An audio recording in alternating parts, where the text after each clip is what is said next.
call from 3 to 5 Central today on FergusonUSATalkRadio.com. This is the show that we talk about anything that's veteran related. Whether you're a veteran yourself, you'd like to tell us a little story, whether you're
Oh, I hear something.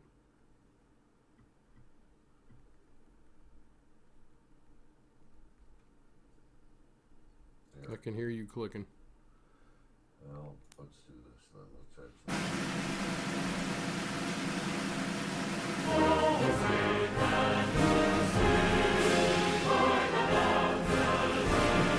I can hear me talking.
All right, good morning, St. Louis.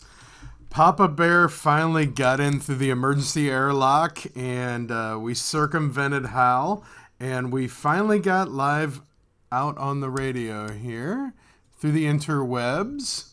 We at least got audio. We'll work on the video part. I even looked pretty today. Papa Bear, great job over there getting everything to cooperate. We're going to try our best here to connect with our guests. It's the Kirk Schilling Extravaganza, at least until we find something better. It was... Everything crashed today. So we are attempting to connect with everybody, and we'll try to get going. In the meantime, let's talk about a few things going on. So I am getting ready to leave here and head over to the Northwest Chamber of Commerce office space. There are some extra offices there, so I'm going to scan those. If you or someone you know has a business looking for some cost-effective office space, possibly some usable usable conference room, kitchen, private bathrooms, things of that nature, pay attention to that. We will be having the virtual tour of that going up pretty soon. I'm scanning that this afternoon, and we'll get that launched out there. In the meantime, it's June 16th of I think this is the 5th decade of 2020, somewhere in there. The state of Missouri, outside of certain local municipalities, has pretty much opened back up. So hopefully, what am I not looking? I'm trying my best to look good. Like I have put a collar on. I have pants on. I mean, come on. Yeah, you did show up with pants. That's true. I did. But the state of Missouri is pretty well dropping their regulations for the COVID-19 stuff that's going on. That does not mean that every municipality is following along with those guidelines. Municipalities can overrule what the state government decides. So I don't know what St. Louis County, St. Louis City are going to do, but we'll keep an eye on it, keep you posted. In the meantime, outside in those outlying areas, things are pretty well opened up, which is a cool thing. We're trying to get back to a little sense of normalcy. Cool. I'm in a black hole today, so what the heck? We're not worrying about the background. We got out onto the airwaves. For those of you that are younger and don't know, I've been making references all day on posts. I've been making all kinds of references to Hal and Good Morning Dave. If you've never seen the 1968 movie 2001, just go watch it. Parts of it will creep you out, but it's a great, great movie. And the computer took over, and it's just silly how that all works. So hopefully we will still be able to connect with our guests today. We hopefully have Dustin and Megan McKisson coming on from out in the beautiful state of Washington. They're going to come on and talk about McKisson and Company.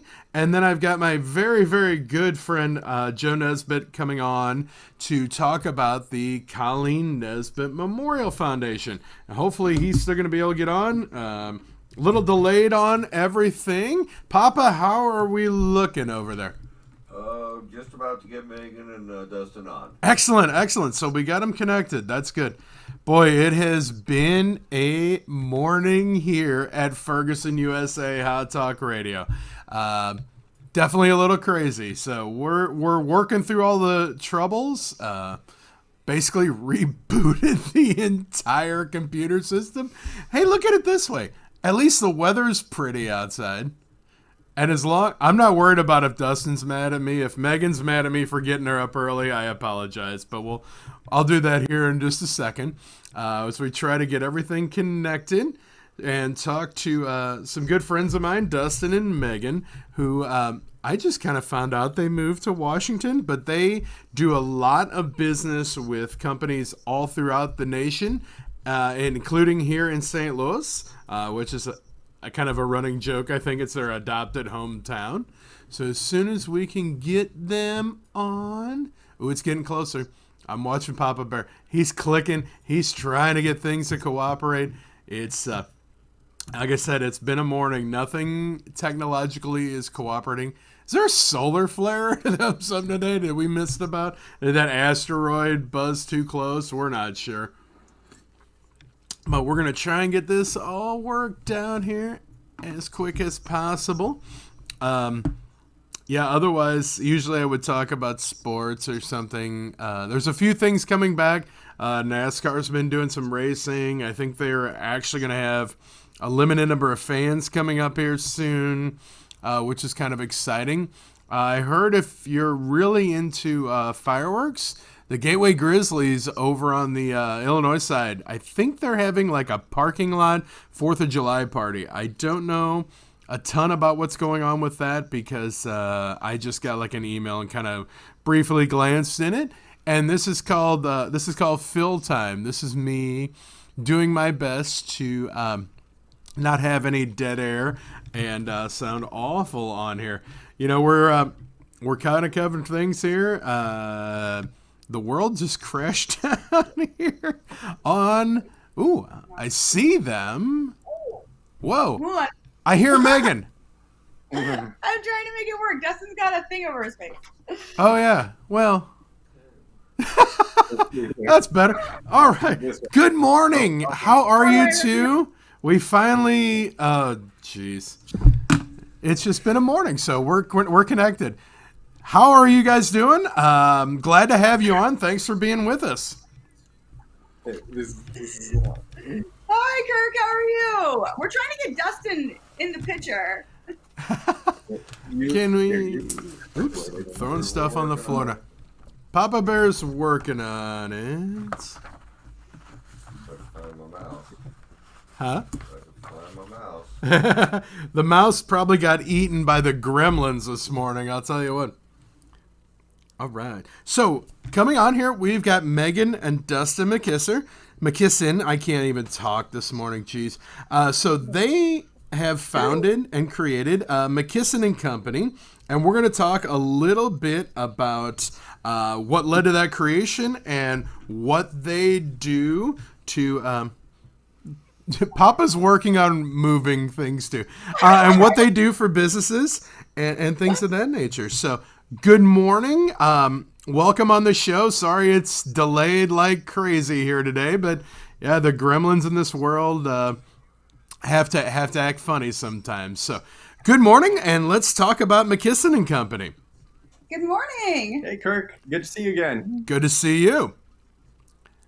So let's kind of start in with what led to the creation of the company, and then kind of what you guys do, kind of what your backbone is, as well as what kind of clients you look for, who you work with, and what you can do for them. Hey, I can see Megan now. That's good. I got Megan and Dustin. Perfect. I got the chance to start the company about 6 years ago. I had been a trade association executive, so basically kind of a lobbyist, and had been doing that for a while. And then I wrote a blog post on LinkedIn that went viral for fun. I wasn't trying to start a company or doing anything like that. Just wrote something on a topic I was interested in. That went viral. I kept doing that. And out of that, after about 6 months and kind of consistently getting a lot of reads on what I was writing about, and I wasn't writing about really things that I was working on in my career at the time, or even now, I was just writing in topics that interested me, a lot about some of my family history and things like that. And after about 6 months of doing that, I had a organization, a member of their board of directors who had really liked one of my posts on LinkedIn, contacted me and asked if I'd be willing to be a content communications consultant for a trade association he served on the board of. And that was my first client. I kept doing that. I got a couple of old employers to agree to work with me. And then I started, at the time we were living in St. Charles. So I got the opportunity to leave my day job and focus on the consulting work. It wasn't making as much as I had made before. So Megan got a job. She became the community manager and then director of OPO Startups on Main Street. And that's where I had my office at, and it kind of grew from there. I kept getting clients, kept working with organizations in Missouri in the St. Louis area, and then expanded outside of that. And my writing continued to grow, and Megan continued to grow with OPO until we had the opportunity to work together, and ended up moving up here to Seattle, to the north of Seattle, to be near family. And we had some kind of losses in our family, which made us want to be closer. So we always, we still love St. Louis. We still think of St. Louis, St. Charles as our our hometown. One of the things about leaving there is you quickly think of it as one area rather than this fragmented region. So we use the two kind of interchangeably or together. And we still do a lot of work there. And it was right for us to move on, but we do really miss it back there. Kirk, I was listening to your intro about Missouri being open. That is very much not the case here in Washington. Right. It is very restrictive still. So with no sign of that abating anytime soon. So, well, and I live over on the Illinois side, so it's exactly the same over there, where they've got to the point we can do outside eating over there, but that's pretty much about it. So I kind of run over the river. I'm not scared to cross rivers. Yeah. No, if you. Uh-oh. Nothing wrong. Huh?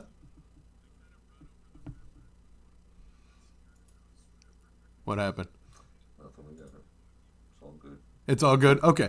Hey, Hal just tried to interrupt again. So anyway, so with your business, though, even though you're in Washington, you can still work with clients essentially everywhere, correct? Yeah, and I'll let Megan actually take a turn describing what we did since I took how we got here. But yeah, we do work with several St. Louis organizations and businesses, St. Louis area, and then we have a lot of clients in Pennsylvania and just kind of spread across the country. So I'll let Megan talk a little bit about what we do if you want to. So we work across the country. So where we live wasn't really an issue as to our clients and who we work with. And like Dustin said, we really, really miss the St. Louis area and St. Charles.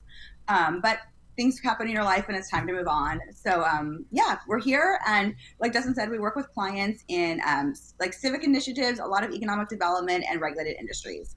So we help with their communication strategy, content creation, and just really helping tell their story to their stakeholders in a way that's authentic, real, engaging, and accurate. Excellent. And I know I'm going to have to throw this out there because I know the two of you, and you are not you're not big on talking about yourself. So I'm going to bring it up that Dustin has, it's not one but two books, correct? That you have written? So I have published two novels. That was a fun but taxing thing to do. That's my heart was always kind of with fiction writing as far as my career as a writer, and always wanted to do that, and it was the right time. One of those books has been fairly successful. The other one was successful, but one has kind of stood above the other two, or the other one. And then I'm also just wrapping up publishing a children's book this fall with an illustrator. So it's not a way to pay the bills, but it is a great way to express your creativity. And then working in a creative space as a business, I feel like that output reflects our ability to be creative.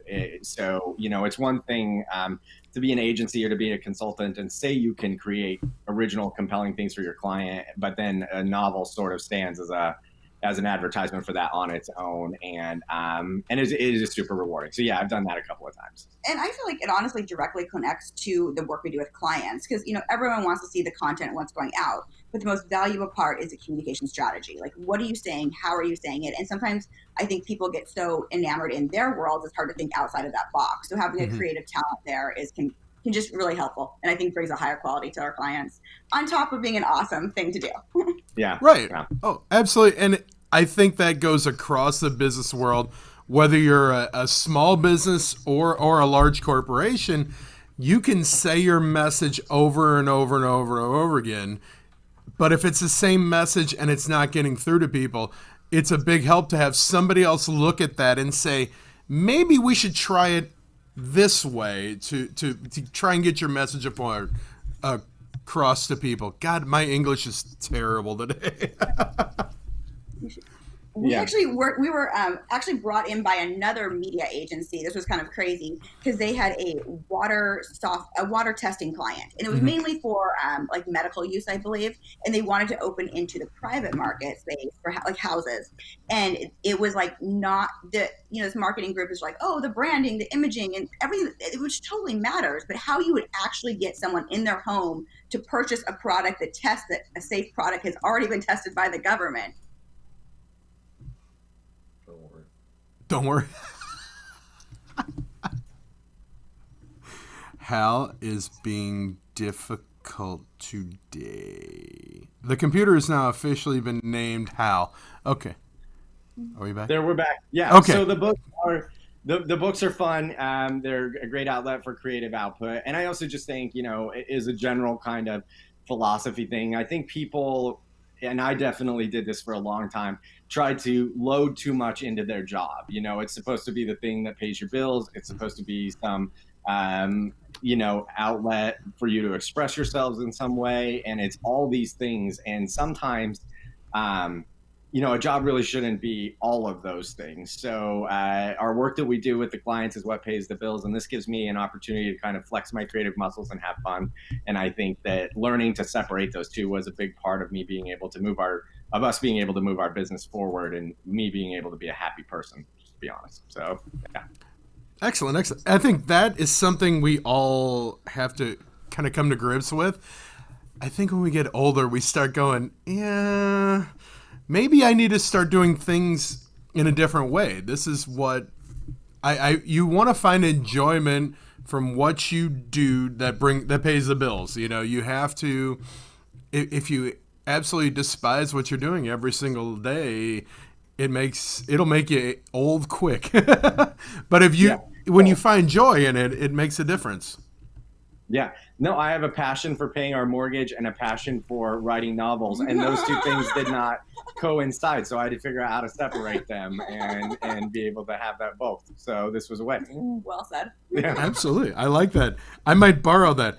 And let's talk a little bit about something else. So LinkedIn is a huge business platform, and if you don't get on LinkedIn, it's definitely something you need to look into as far as the business world.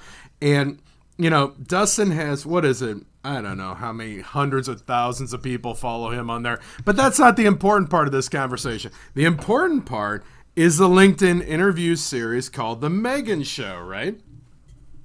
Oh yeah. No, yeah. Oh, wow. Yeah. That's funny. Yeah.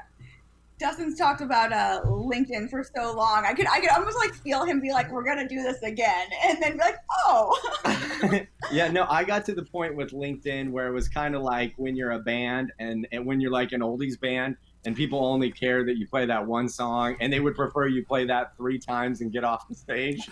I got that, like the taking care of business, taking care of business. So yeah, I'm glad to let Megan talk about her show on LinkedIn and what she's done with it. Yeah, so it just started as doing and just interviews, and it was a challenge for myself in 2019 for try something new, a New Year's resolution. I didn't like being on video at all, and so that was kind of where it started. And then it was just really popular. It honestly helps in that scenario when you do have somebody with a large following liking and sharing your content.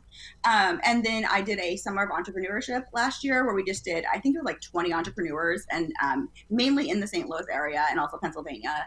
And it was just super fun, and it kind of evolved into its own brand, and then it actually does intersect with our client work now. So that's been a really interesting thing to see, that sometimes we have content where it's the written, the media, and then sometimes the video interviews as well.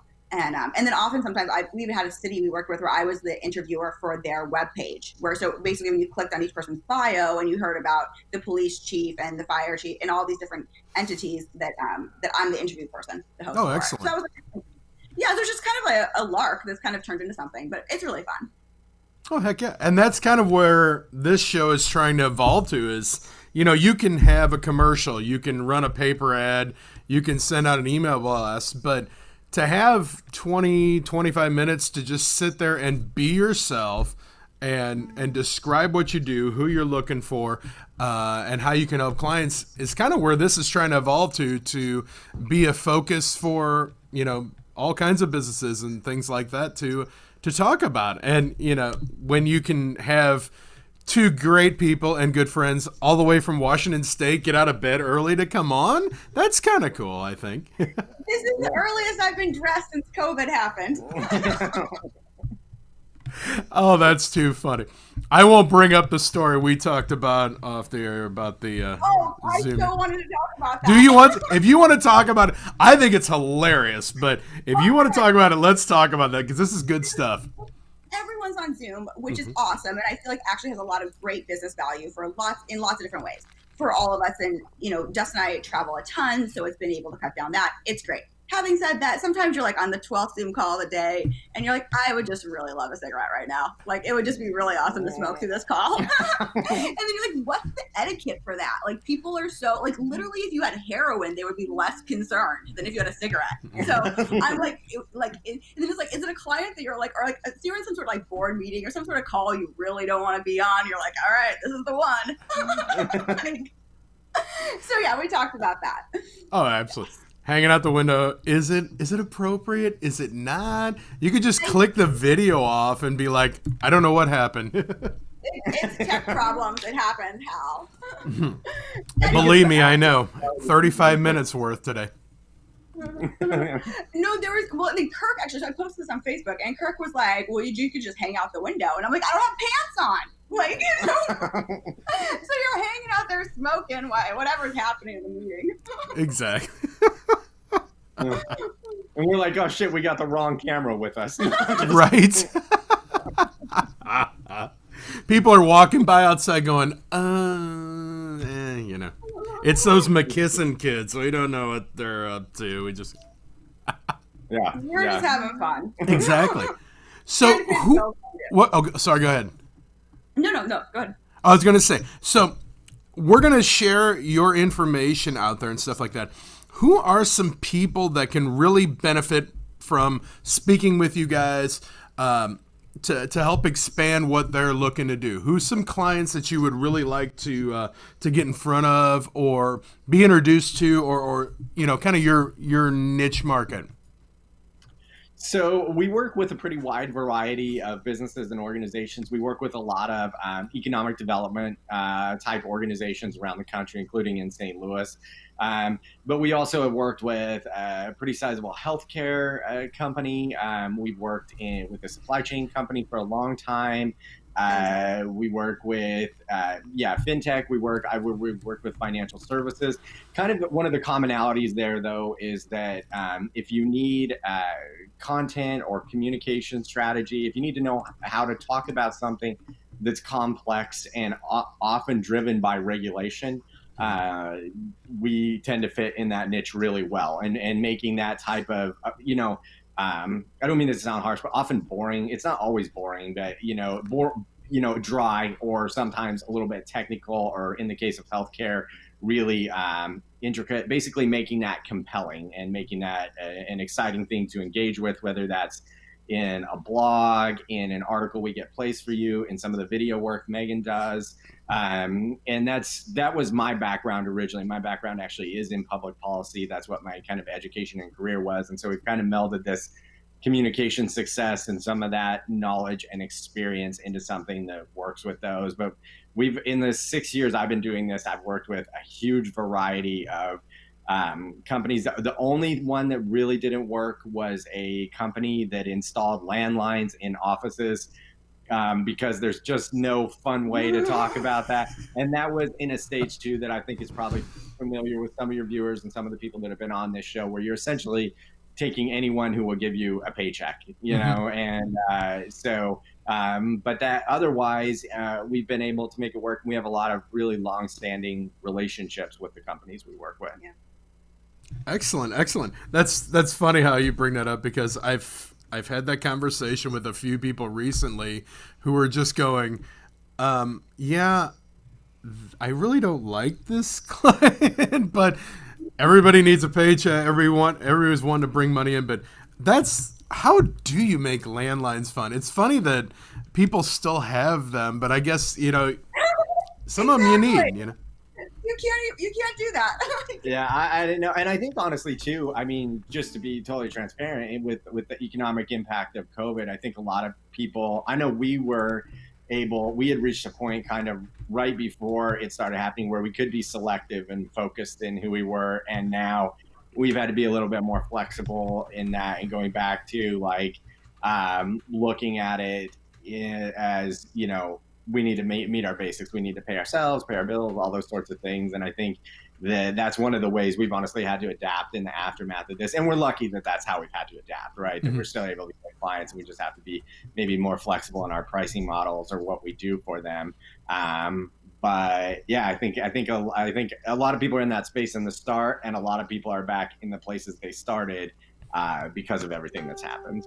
Yeah, I think on like a business thing, when COVID happened, we felt the initial like contraction when everything went, the stay-at-home orders happened, and everything just kind of panicked. And then as it's slowly like released, we're seeing actually a fair amount of business, but it's just a little, it's not the same as before. It's more, I want to say hodgepodgey, not in quality, but of the client or the people who need help, but kind of what speaking to the moment, essentially. So you're reacting, there's a lot of reactionary. And so it's been an interesting, but there's a need to communicate more clearly now than ever. Oh, absolutely. And I think it's funny, we touched on Zoom earlier, but I don't know that even when things open up, I'm not giving that up. I literally got enveloped stuff in front of 300 something people in like 2.5 hours on like networking meetings, and I didn't put pants on. I didn't leave my house. I grabbed whiskey out of my own cabinet. It was hopefully that part of it, I think hopefully will maintain, because we've all done those one-on-one meetings with people, and you're kind of going, okay. You try to be polite, but it's like, I could have made better use of my time, but don't take this personally, anybody I have one-on-one Zoom meetings with now. But it's, I think that's something that's kind of coming into our world that may not give up very easily. No, there's actually this pretty funny, you may have seen it clip from Tiger King, but it's people share it and they say, me after quarantine, and it cuts to the guy in Tiger King, and he's like, I'm not changing the way I do my hair. I'm not wearing a suit. I did a lot of drugs, and I had some kinky sex. Nice. That's quarantine. I don't think people are those. All of those things sound pretty good. So I think people are going to hang on to them. I think that's not a bad idea. I'm just wondering what is this generation of babies going to be called? They're going to be like the Cronaites, or I don't know. It's going to be interesting to find out. All right. Well, hey, that goes quick. So we got in just a couple more minutes here. What else would you go wild card on me? Anything else you want to talk about? Anything else you want to use this platform to reach out on? Let's not go the kinky sex way just yet. You gave him a free license. Yeah, I was like, I would like to come back to the kinky sex discussion. Hey, go for it. What the heck? The FCC's not paying attention to us yet, so go right ahead. It's every man for himself. I'll talk about whatever I want. It's crazy. Literally, my hashtag right now is for like everything is like 2020 is whack. But it actually works as like an etiquette thing, because whenever someone says something crazy to you, you're just like, 2020 is whack. Right. What are you gonna do? Exactly. The number of people, regardless of any like political affiliation, sexual orientation, everything across the board, people are they're like bristled about everything, and I'm just like, all right, you guys know dispensaries are legal in Illinois now. Maybe you need to take a drive through and just bring it down a level. Just calm down. Yeah, no, I get, yeah, it's like Facebook has turned into, like, I don't know when it turned into, like, all of the girls I went to high school with ordering the rest of us how to live every single day. And I'm like, yeah, just pass. I've just had enough. I'll snooze you. Okay. Oh, you're back. Oh, you lasted 15 minutes. I gotta re-snooze you.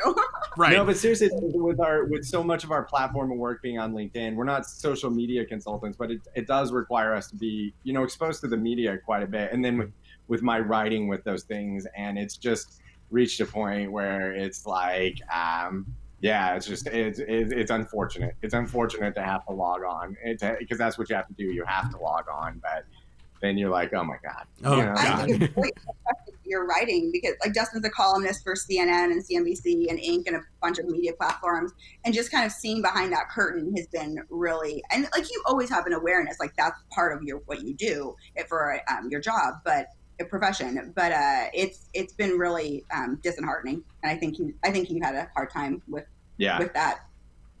Oh, absolutely, absolutely. Well, I want to again apologize for the delay this morning. You could have had another cup of coffee beforehand, but thank you so very much, Dustin and Megan, for coming on. As soon as this gets uploaded and everything, I'll send the link to you so you can share this interesting podcast out there. Hashtag 2020 is whack, and what's the other one? Kinky sex is never mind. Kinky sex in quarantine. Papa Bear's looking at me going, what are you doing? Stop. It's the bad influence of people I know. Now, Megan, Dustin, thanks so much for coming on. We will see you very, very soon, hopefully. And I think we got Mr. Joe Nesbitt coming on. Maybe? Possibly? Hey, Kirk. Joe, can you hear me? I can. That sorry is if I Joe. dialed in too soon. Good morning, my friend. How are you today? Great, man. How are you doing? Other than having the 2001 computer moment here today, we're making it. We're making it, I think. Quick background on this crazy guy that just came on the video. I've only known him for, I don't know. Well, how old are we now? We're 31, right? Yeah. So, no, I wanted to have my good friend Joe Nesbitt on here. We want to talk about the Colleen Nesbitt Memorial Foundation. You're not going to be able to see that, but I wore the little thing today. And this is not something I ever do, so this one holds a special place in my heart. Joe, let's talk a little bit. Obviously, let's give a little bit of background on Colleen and what the foundation was started for and kind of what the goals are. Yeah. So Colleen was Colleen's my younger sister. She is the youngest of 5 kids that my parents had, and she had 4 older brothers, and then along came a girl finally. And so Colleen was 10 years younger than me. I'm the second oldest in our family. And when she was, as I recall, the 10-year-old doesn't pick up on a whole lot of this type of stuff. But I remember when she was pretty little, my parents were noticing that, some things weren't progressing the way that, developmentally that they should have. And so I guess she was probably 2 or 3, something like that. And I just remember them getting some paperwork, a report back, and it was upsetting to them to find out that this baby girl who was totally healthy, had a clean bill of health, but was labeled as developmentally delayed. And, for me, certainly that was the first time I had ever heard that term. I had no idea what that meant. I just knew that we had this awesome little girl who was real easy to make her smile and laugh, and she was, just brought so much joy to our household. So as she got older, obviously then my brothers and I started to get a little more aware and a little more involved with her, and my parents are tremendous advocates for her and got her in early intervention classes and got involved with things like Special Olympics at a very young age.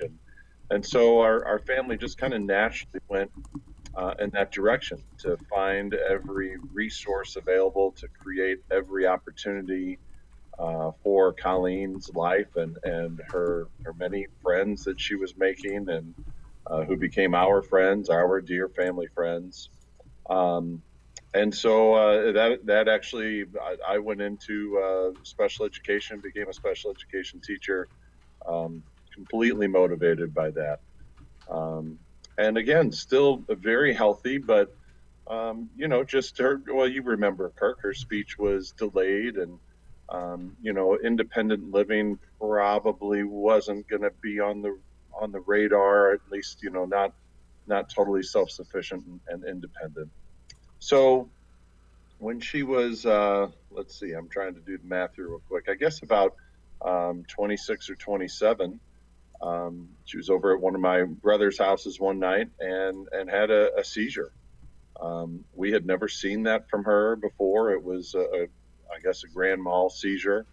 Um, and so that was new. That was scary, but then nothing else happened for I think quite a while. I think over a year, and then another one happened, and then things unfortunately started to pick up, and she would have smaller seizures. She would have drop seizures where all of a sudden her legs, her body would just go limp and she'd fall, and so then that she had some injuries that came with that.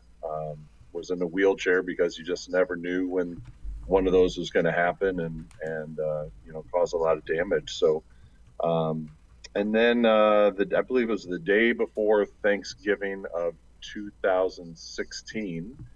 Um, she was almost unresponsive. I'm not even sure how to put it into words. Just a scary time. She wasn't swallowing. We just couldn't get any feedback from her.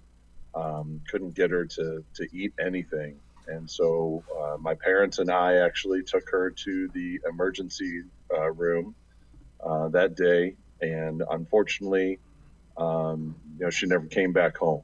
And about 21 months later, the epilepsy had taken her. So she spent a long time in and out of Missouri Baptist. She was in an extended care facility in St. Charles for a while before moving more permanently to a nursing home in Greenville, Illinois. And then the last 11 months or so, she was at Clinton Manor Nursing Home in New Baden, Illinois. So, after she passed away, one of the biggest questions, is, well, what now? What next? My parents had dedicated just about every minute of that horrific 2 years to caring for her, and never left her side. And we also didn't want her memory to fade. We have this motto called, we say, "Love like Leanie," because she didn't have an enemy. She didn't know anger. She didn't know violence. She didn't know hatred or disgust. And if we, think about it in terms of today's world, that's a beautiful thing. And so we wanted to figure out how we could kind of continue um, that way of living that she had, that view of the world that she had. And so we also wanted to help people who were in these tough situations.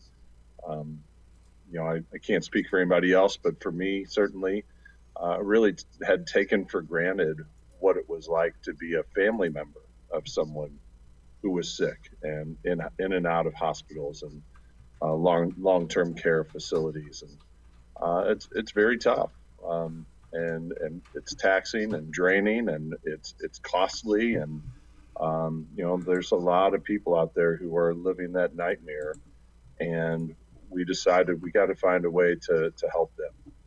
And so we shortly after Colleen's funeral, we kind of thought, well, maybe we should start a foundation.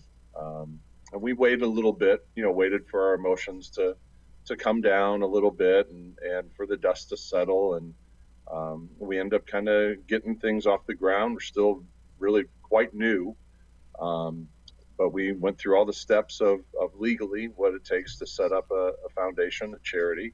And so we've been going good for I don't know, I guess about a year and a half now, maybe a year. Um, we were blessed with a lot of donations from family and friends right after the funeral, to help us get started. And so primarily, um, what the foundation does is we send some care packages over to Barnes. Prior to the pandemic breakout, we were doing this every week.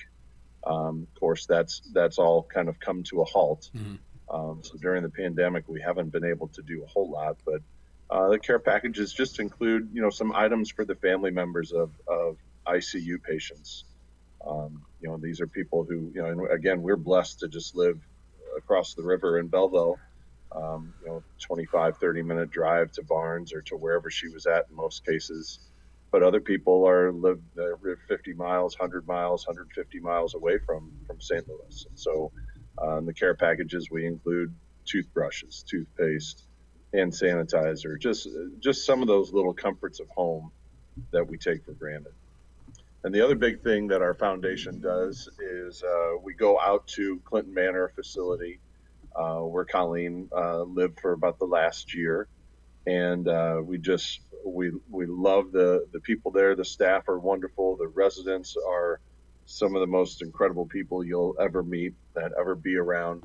And so my parents and some of our friends, some of our family, every month we go out there and host a birthday party for any of the residents who had a birthday that month. We make blankets for them. We have a blanket bonanza in December where we make dozens and dozens of blankets and just have a good time. We have cake and ice cream and music. And so that's really our mission, is to spread that love and kindness, that Colleen lived by. Excellent. And it's just from, a personal standpoint outside the family. Now, little background. Joe and I have known each other since, God, I don't know. Let's see. Sean got in high school in 92. I don't know. The early 90s. Probably we'll just 30 go with years. that. Yeah, we'll just go with that. And of all the friends I had, because there's a running joke with the Nesbitt family that I started with Sean, then Joe, then Casey, and then Danny. Of what's the polite way that Kathy won't get mad at me? Took them out in high school, and we had fun. We had great times. But there was you were a never social influencer. Social influencer. I was a social influencer before social media was born. But there was nothing ever more fun than to walk in the Nesbitt house and Colleen's face would just light up anytime anybody came in.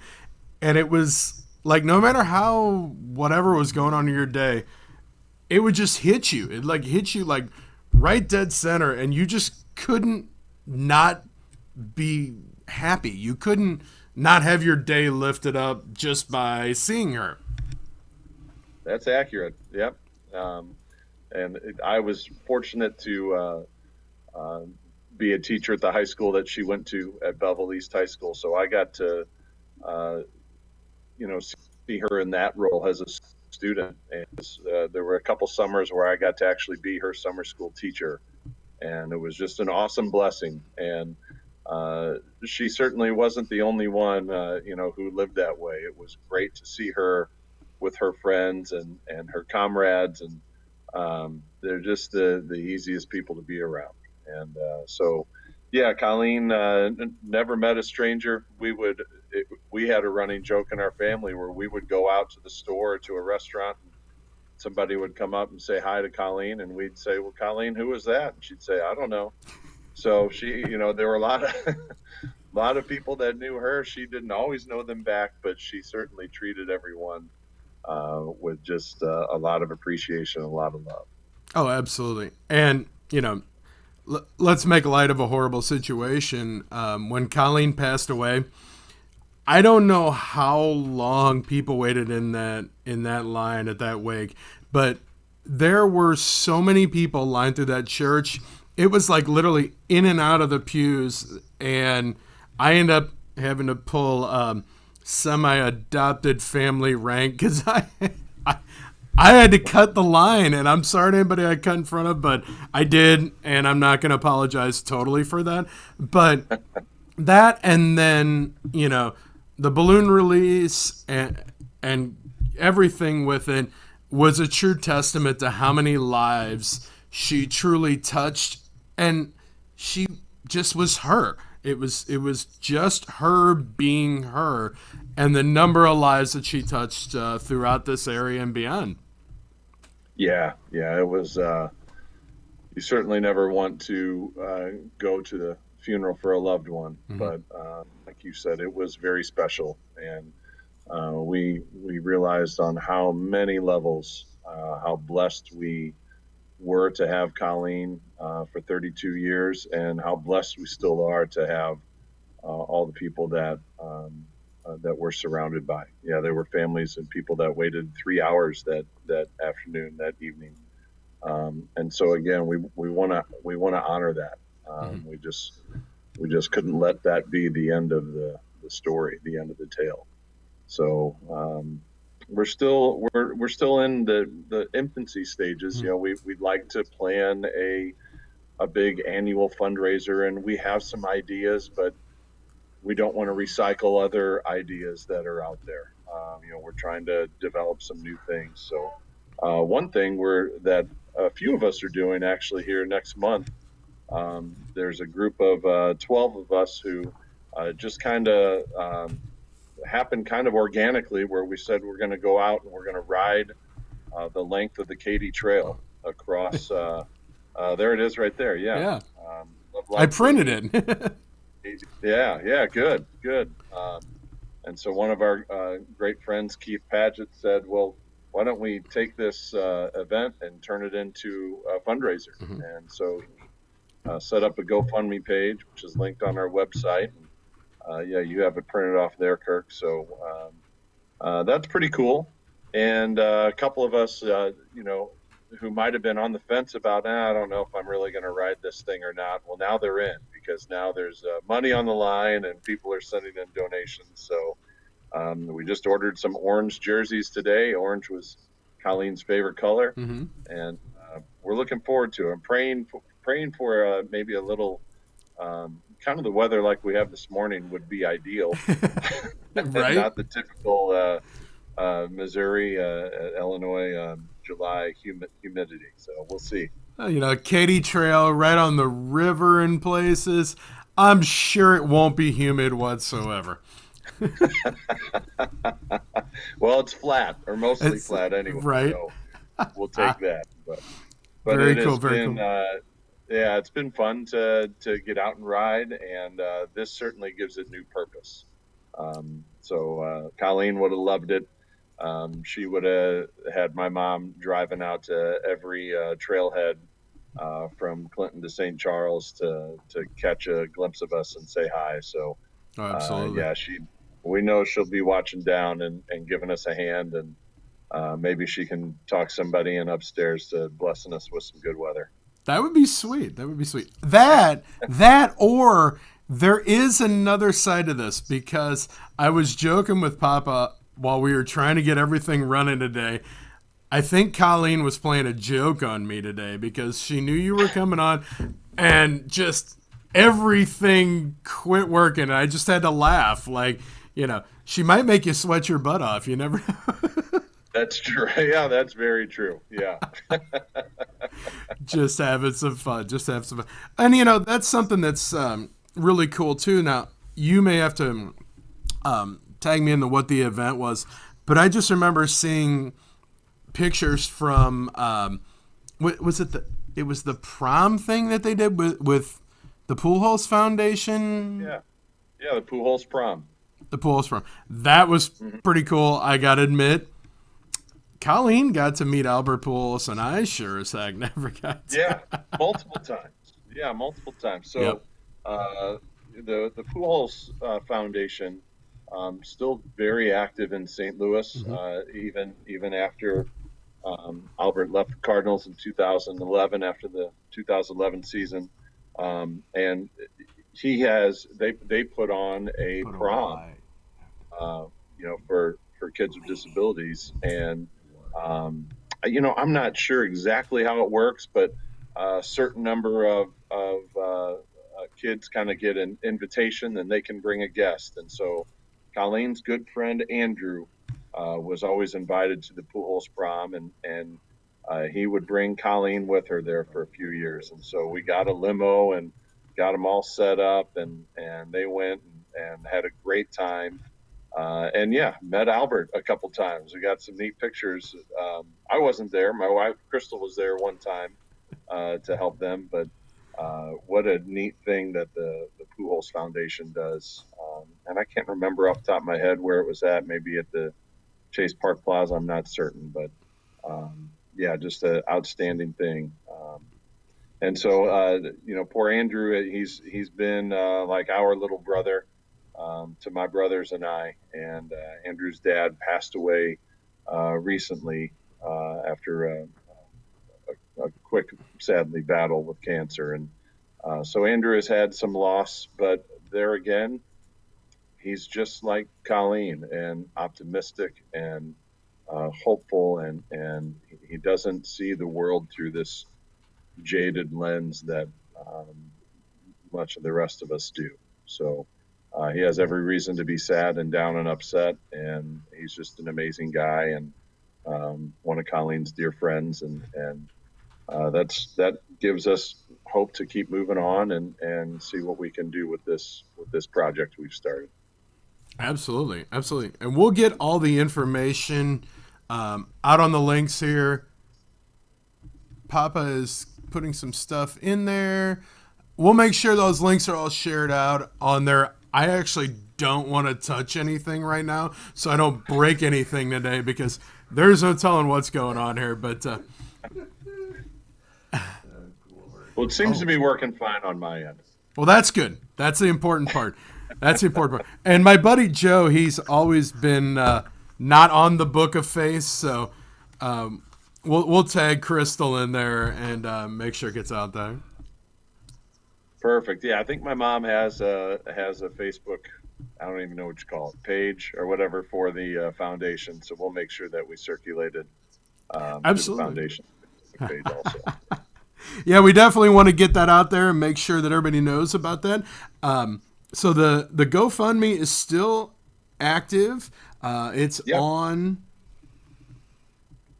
the GoFundMe page. If you search "Love Like Leanie Katy Trail Bike Ride," which I think Papa's got up there on the screen, you can donate to that, which is kind of cool. The guys are going to ride from July 9th to July 11th on the Katy Trail.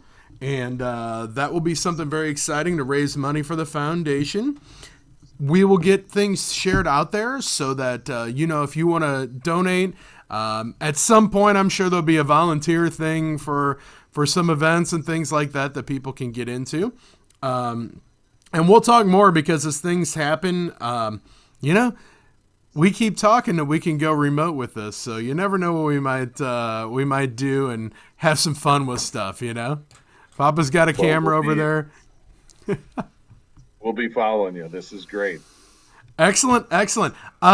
Any other thing you want to talk about, Joe, here real quick? We got just a couple minutes left. Your love of the Muppets, or you to come on and no, I just want to say thanks to you guys for letting us come on and talk about Colleen and what our mission is, what we're trying to do. And it's just eye-opening. Like I said, we really take for granted so many things. And then when you're in such a horrible situation, like now many people are with the virus, you just kind of realize that every little bit helps. And so that's what we're trying to do. So I really appreciate being on the show today. Well, Joe, I want to thank you for coming on. You were always my favorite brother. No, I'm just kidding. I'm playing with the other guys.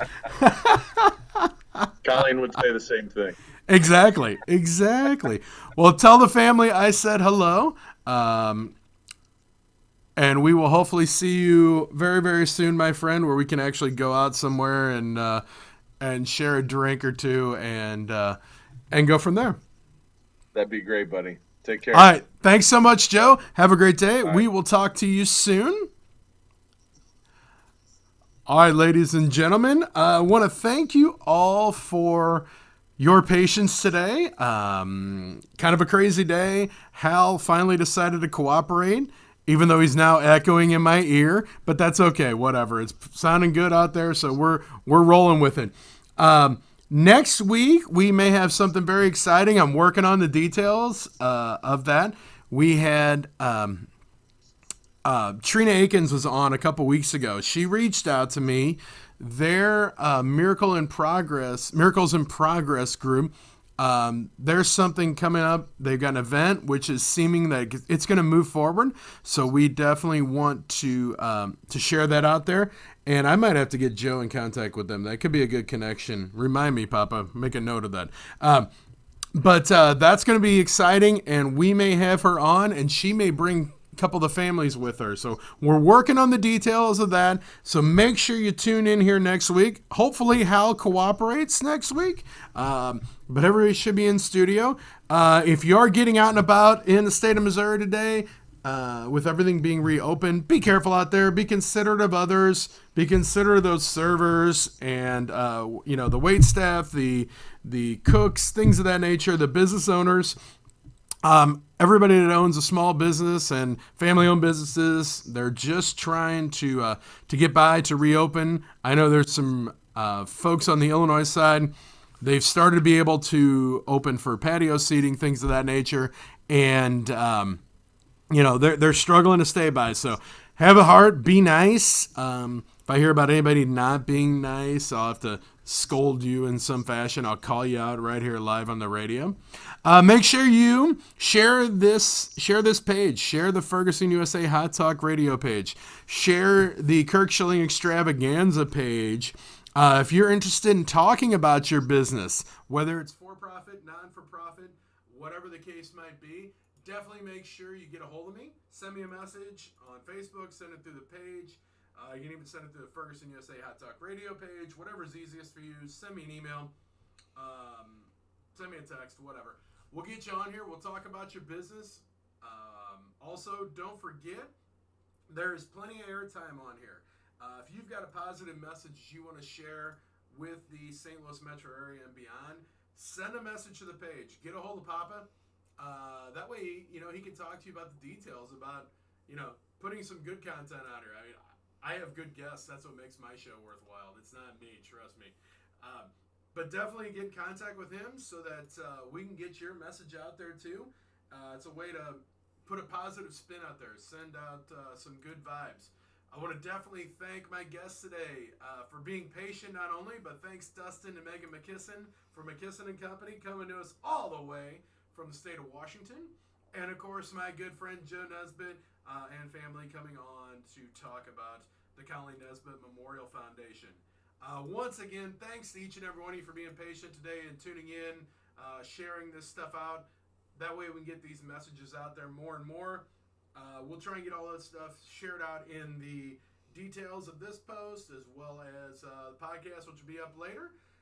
Once again, Papa Bear, we got through it. Hal, thanks for being you. If that little camera lights up with the red light, though, and starts talking to me, I'm out of here. I'm just out. Anyway, thanks again for tuning in, St. Louis. Enjoy this weather out there. Be good to each other. Papa Bear, take us out of here. We'll see you next time.